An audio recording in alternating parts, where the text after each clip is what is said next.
Hi everybody, welcome back to Just Dream God. This is your general messages for love, messages of love. What does love have to say to us today? I'm going to pull a few cards from this deck and then a few cards from another deck and see, what we have going on in the love life. This is just a collective, nobody specific. If it resonates, take it. If it does not, maybe another video of mine will.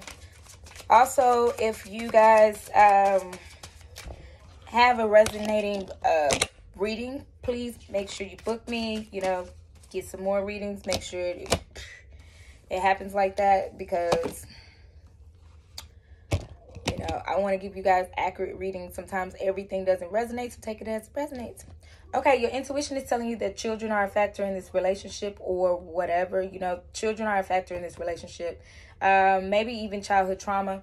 And again, it's about children. Intuition, you already know. Yes, childhood trauma, healing. So children, it may be children involved, but it also may be childhood trauma. Somebody feels like a little kid in this situation and they need to kind of grow up. And growing up also means not numbing the pain. Self-care comes.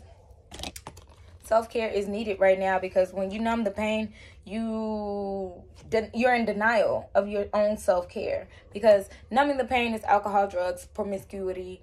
All that stuff is numbing the pain. It's not really handling the childhood wound and issues.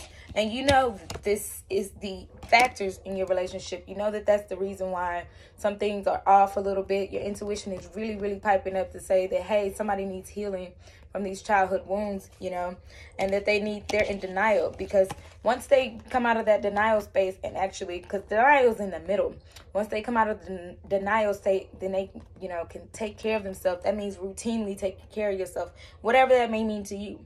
Self-care is always whatever that may mean to you.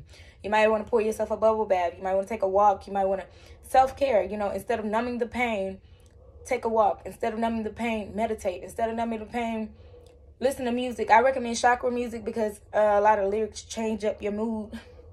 And lyrics, you don't need to be healing and changing your mood up with the words and the lyrics that come, especially nowadays. What you need is like that real healing. That healing that's going to make you cry.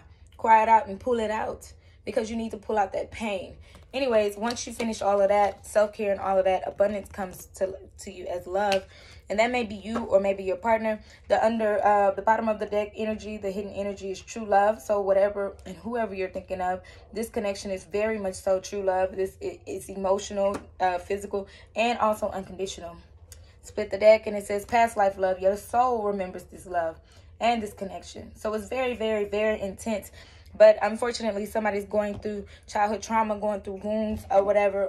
Might be children involved. This causing these wounds to come out more, or it just might be somebody who acts like a child, or both. I'm gonna pull an ancestor deck to help you guys out with this love reading. Ancestor oracle deck. See what our ancestors have to say. And two cards popped out: grandfather and innocent. Grandfather is basically saying, it's saying the presence of the old. Look, is a kid there on the card, and the grandfather is helping them get through this. And the craziest part about it is innocent came up too, purity. And the thing about innocent and purity and grandfather is that both of them, the child and the grandfather, sits at the table and they decide, what parts of life. So it's almost like an adult Jess is looking at kid Jess and saying, so what did we learn?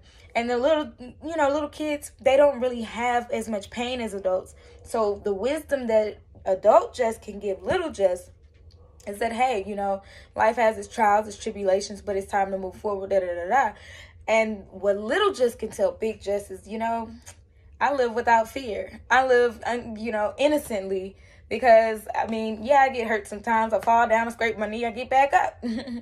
But older Jess is like, oh man, that's so easy to do as a kid. I've been through a whole bunch. So just have that conversation with yourself. This love reading is definitely saying that.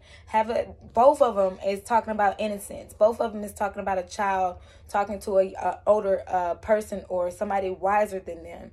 So it's definitely childhood wounds that need to be resolved here. It's definitely Like I said, the innocent part of life needs to talk to the wise part of life and come to a happy medium when it comes to that, because the happy medium is where you need to be in love. That means, you know, don't be afraid to be hurt as the innocent, but don't be stupid either as the adult. If that makes sense. There's a healthy balance there in between somewhere. And that's what your ancestors want to tell you. Innocent and grandfather comes up. And like I said, true love, all of this stuff is revolving around childhood wounds and childhood issues. I hope you guys heal. If you guys need any assistance with that, please hit my website. I have all types of ways we can work this out. We got chakra healings, we got crystals, we have prayers, we have meditations. All of that can help you resolve some of these things, because I know how hard it gets. I know I've gotten to a point where I've cried it out. And it's healthy to cry it out, because you have to. Somebody said, and I'm going to say this and I'm going to let you guys go, but somebody said in a video that I watched one time, and he was like, you know, I don't know why opening the heart chakra is so hard. And he was like, because you have to purge it. You really have to purge it. I mean, when you open your heart chakra and open yourself up to love, you have to really cry it out. It starts off with a healthy cry, and then it becomes like, now you make room from your old wounds to accept real love and unconditional love. Now you know what unconditional means. Now you cleared out some things and have enough space to bring in compassion. Now you go, oh man, now I can be compassionate and really, really love somebody. So I hope this information helped and blessed. I will see you guys next time.